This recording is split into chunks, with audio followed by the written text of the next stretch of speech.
Hello, and welcome, YouTube. Welcome to the FGC community. Listen, I am so glad that you're all here. If this is your first time coming across our community content, welcome. For my returning FGC army, we are in the house. And listen, if you don't know, this is your first time coming across my page, my content. In the FGC community, we teach people how to be financially free using the business model of federal government contracting.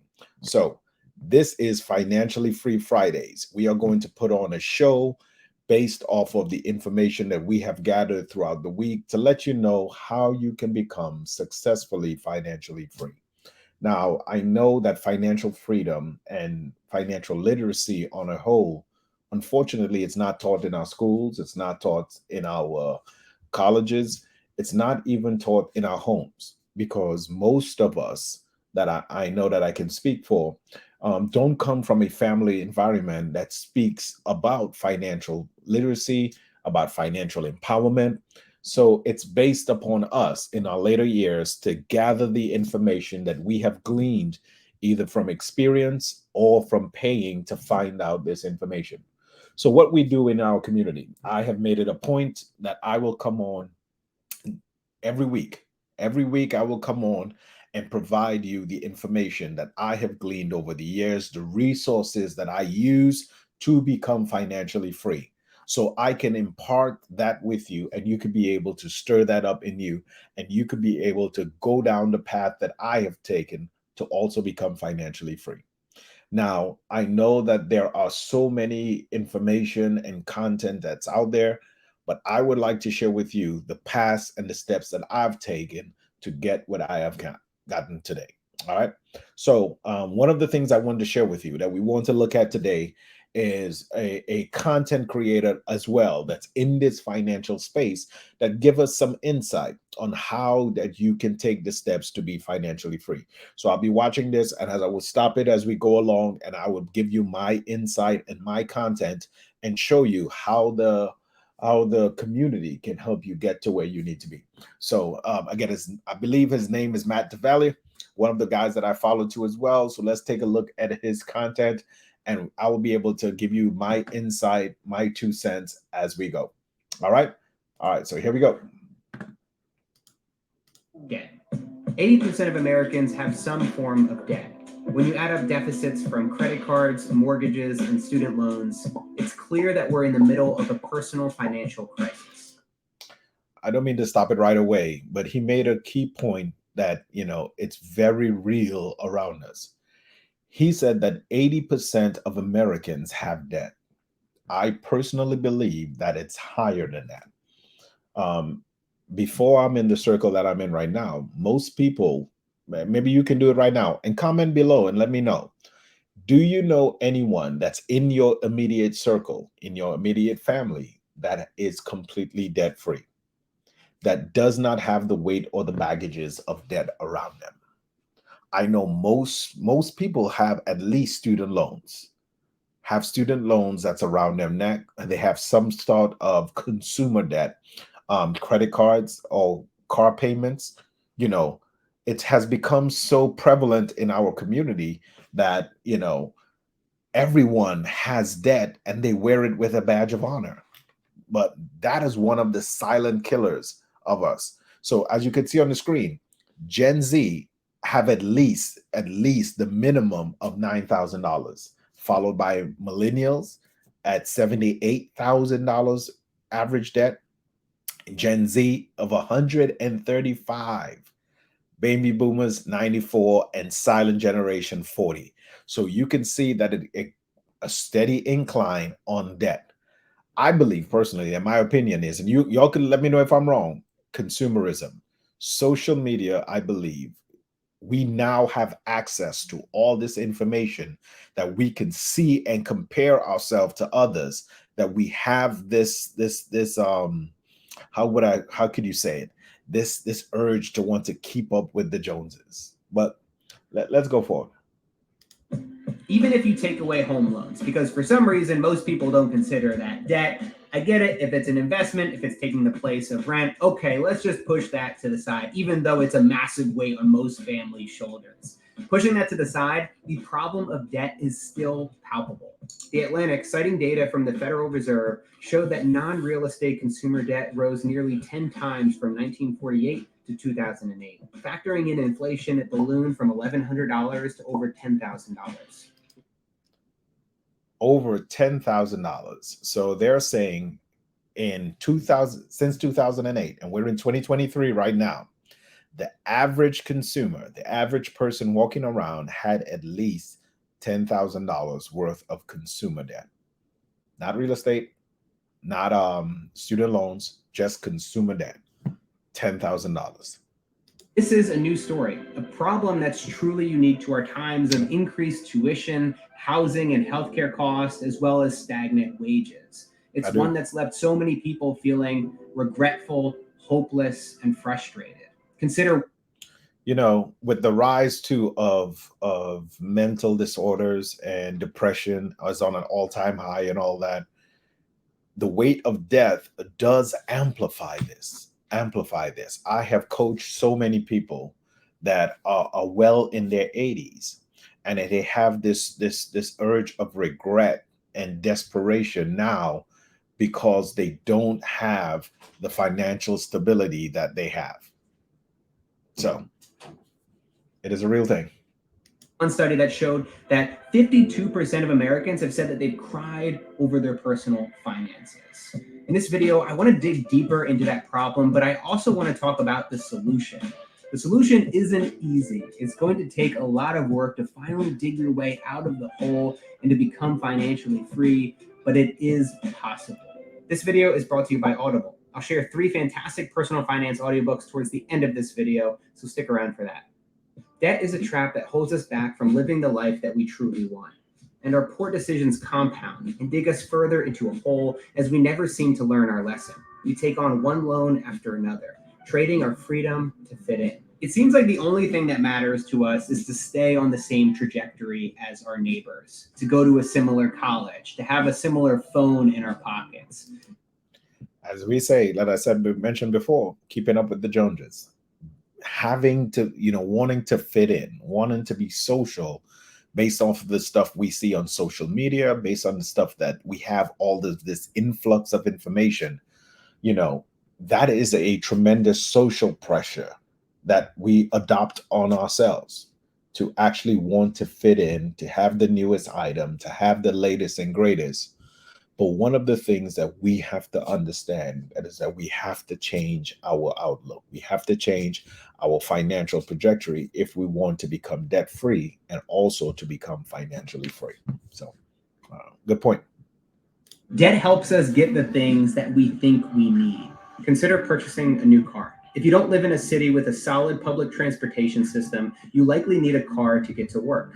It's a necessity for many of us. So in order to purchase one, there is a reasonable, financially sound way to go about doing that. And then there's what most Americans do. We make up all these excuses for why we need the newer model with the heated seats, the sunroof, and the automatic parallel parking. Because, I'm just a really bad parker, and it's only an extra $3,000, and that's not a lot compared to the $40,000 that I'm paying for the car. We buy into the notion that advertisers often sell us that we work really hard, and we deserve the nicest top-of-the-line car.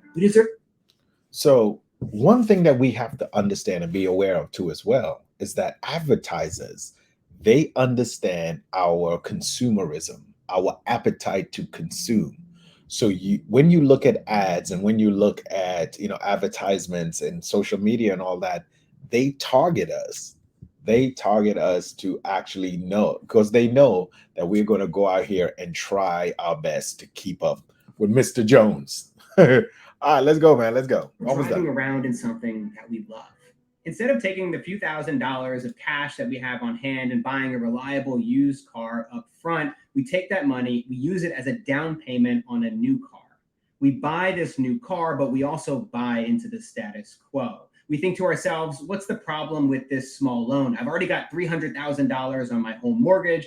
I've got $30,000 for college tuition. I've got God knows how much on my credit card.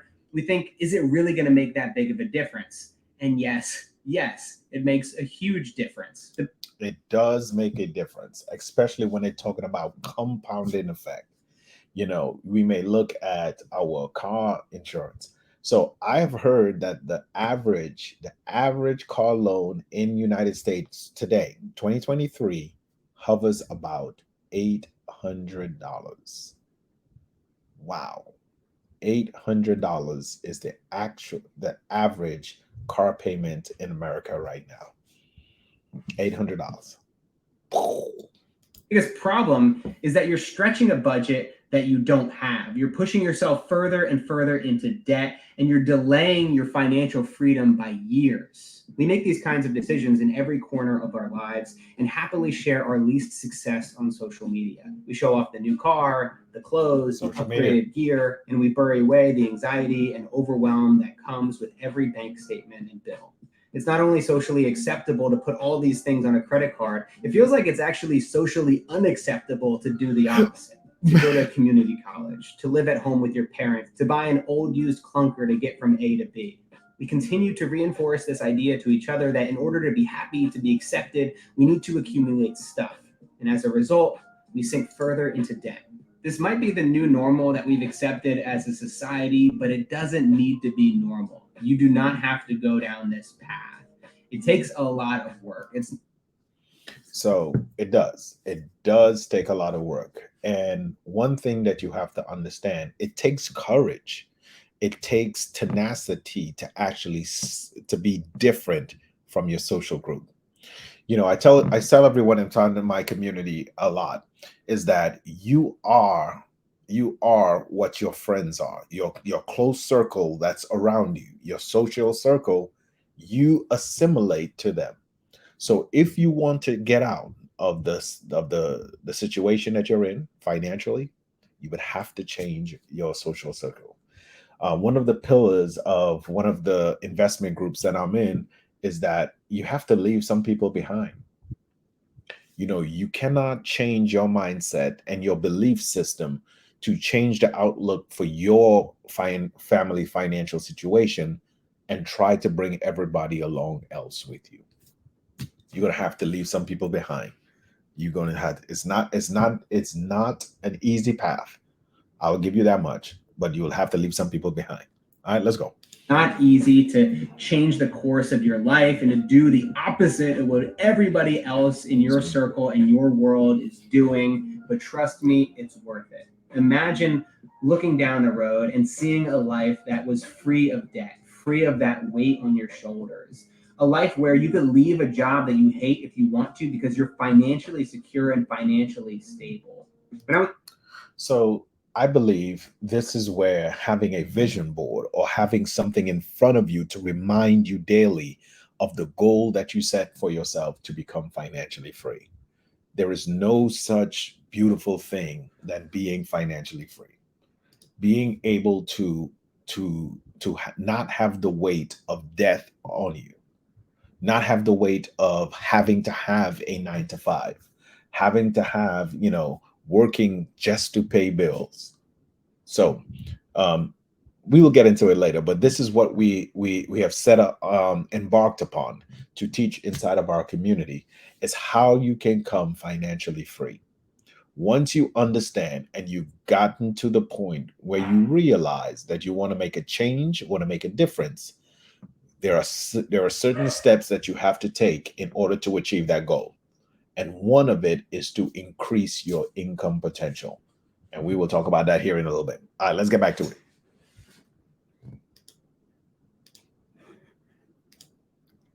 22 years old, I had taken on far more debt than any of my friends. This sucks. I suck at this. With over $117,000 of student loans and car payments, $117,000 in student loan debt. Listen, I don't mean to shame anyone or anything like that, but due to my research and due to my coaching, there are unfortunately there are people that have student loan debt, but their degree or whatever they went to school with does not reflect their student loan, meaning he has over $117,000 in student loan debt, and he's not even a doctor, doesn't even have a master's degree, no property, has 165 in credit card and $13 and 20 something dollars in cash. And we also get to the point where we don't like to look at our financial situation. Listen, let me talk to you, and as I talk to people inside of our community, you cannot change what you don't confront. This is why people don't do budgets. This is why people don't even look at their bank account. But you have to understand, if you want to make a change in your family's financial future, if you want to make a change in your financial situation, you have to take an account of where you are and set goals to where you need to be. And once you have where you need to be and from where you are able to set goals and set milestones so you accomplish that along the way. We'll get there. Felt the weight that so many Americans are feeling right now. In the beginning, I did not even want to think about the problem. It was so big, $117,000. Out of sight, out of mind. Seemed like I would never be able to pay it off in a million years. And so I just pushed it to the back of my mind. But then one day I started to think about, realistically, what's the future going to look like? I'm going to be 40 years old, still getting these monthly bills, still paying off $400 or $500 every month for 20 plus years from a decision that I made when I was 18 years old. Think about that. How crazy is it that we make these decisions when we're kids and we have to deal with it for decades? That's when I really started to think about how I wanted to change things, how I wanted to turn things around.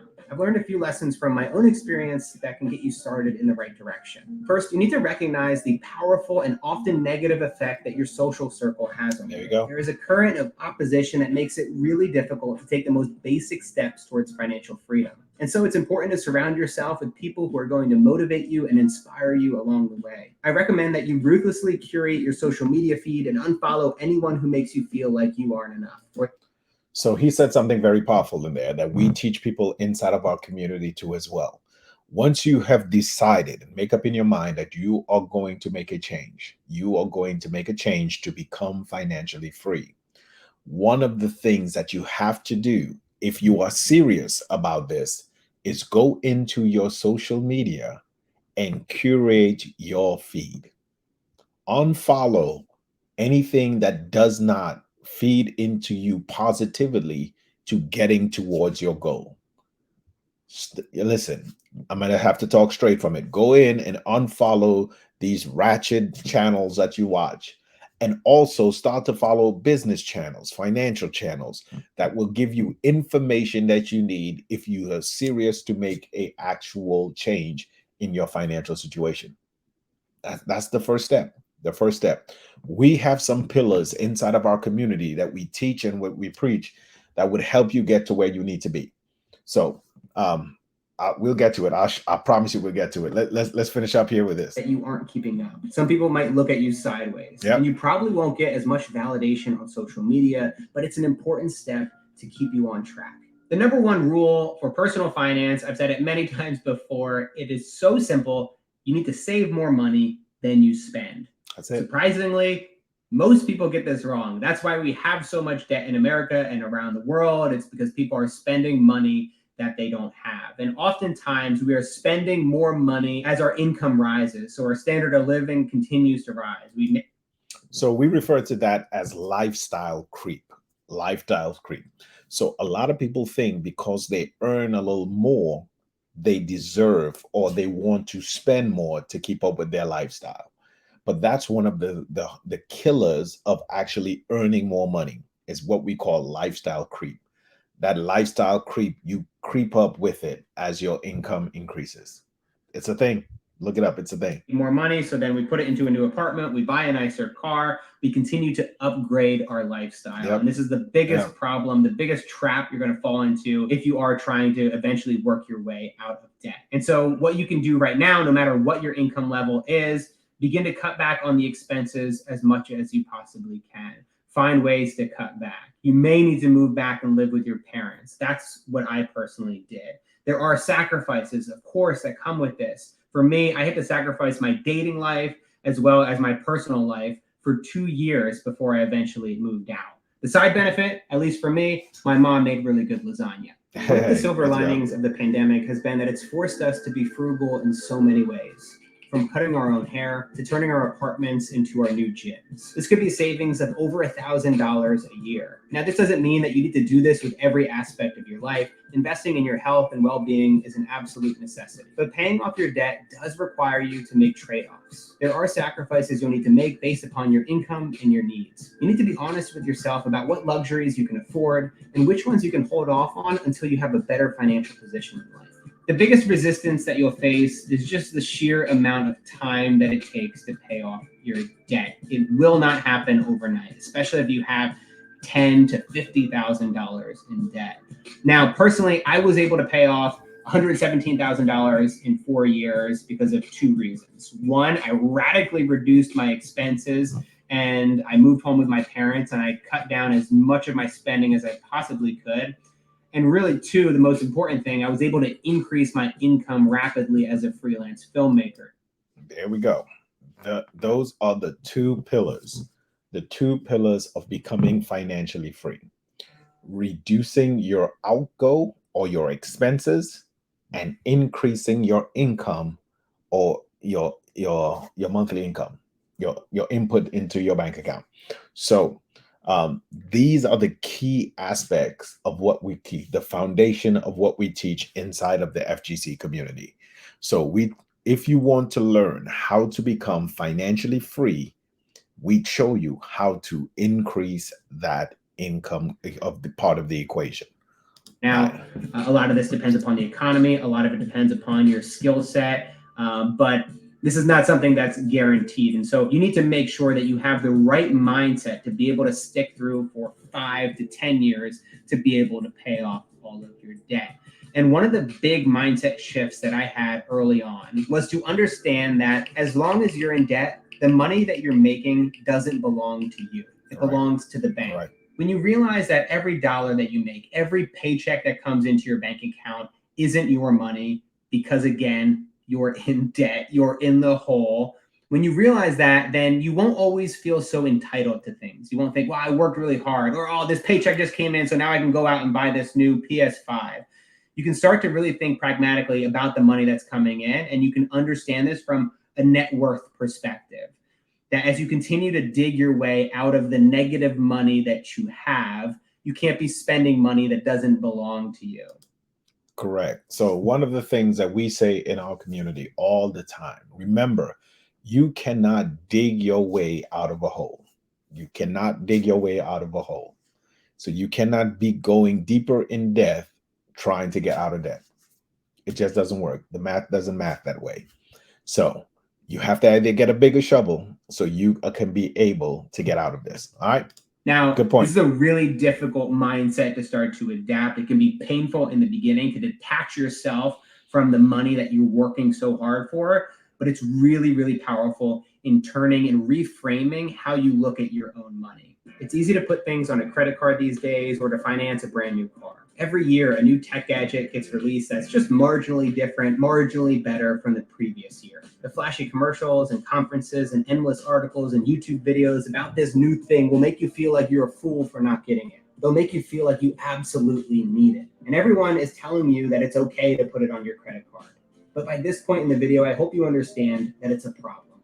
Buy used, buy refurbished, borrow from family, and get all the hand-me-downs you can. Better yet, don't buy it at all and hold off until you actually have the money. Do this for years until you can afford to pay things outright. You'll arrive at the same destination at a later date. But here's the important part. You won't be stressed out of your mind on your way there, worrying about your accumulating bills and the payments that would continue to pile up. Becoming financially free begins with the decision to make a change, to turn away from society's expectations of what we should own and what our lives should look like. It requires a mindset. It requires you to put your head down and do the work for a very long period of time. It is a lot of work, trust me, I know, but it is. So one of the things that we have to understand that it is an equation. And as he mentioned, you're talking about getting from the input and also reducing your expenses. So he focused mostly on the reducing your expensive side, buying hand-me-down, buying used, or not buying things until you actually have the money to do so. Stop going further into debt, trying to get out of debt. So, what we focus on in the FGC community is how you can actually get financially free through the business model of federal government contracting. What's federal government contracting, as you ask? Federal government contracting is what we teach inside of our community. Is the federal government and all the different agencies buying and securing goods and services from the actual public. So we teach you how you can get in and show how you can provide the federal government with whatever they're looking for in order for them to continue doing what the federal government does. We teach people how to do this in a simple step and a framework that anyone can actually follow to get in and get started in this federal government contracting space. So that's what we teach in our community. So listen, if you want to learn more about the community, if you want to learn more about how you can get in and get financially free by increasing your income in this federal government contracting space, tap in with our community. So listen, this is Coach Jay with the FGC Community. I wanted to share this video with you on this Financially Free Friday to let you know that financial freedom is out there. It's attainable for everyone, but there are going to be some sacrifices and some mindset shift that you will have to take. But if you want to come alongside and a community of people that are moving in the same direction, who will be able to get you to where you need to be, this is the place for you. All right. Click down in the link in the description. You can see how you can find out some more information and how you can increase your income so you can get out of debt and become financially free. All right. I'll see you on the next time with the next video that we can react to, because our goal is to get you to where you need to be. I'll see y'all on the next one. It's Coach Jay out.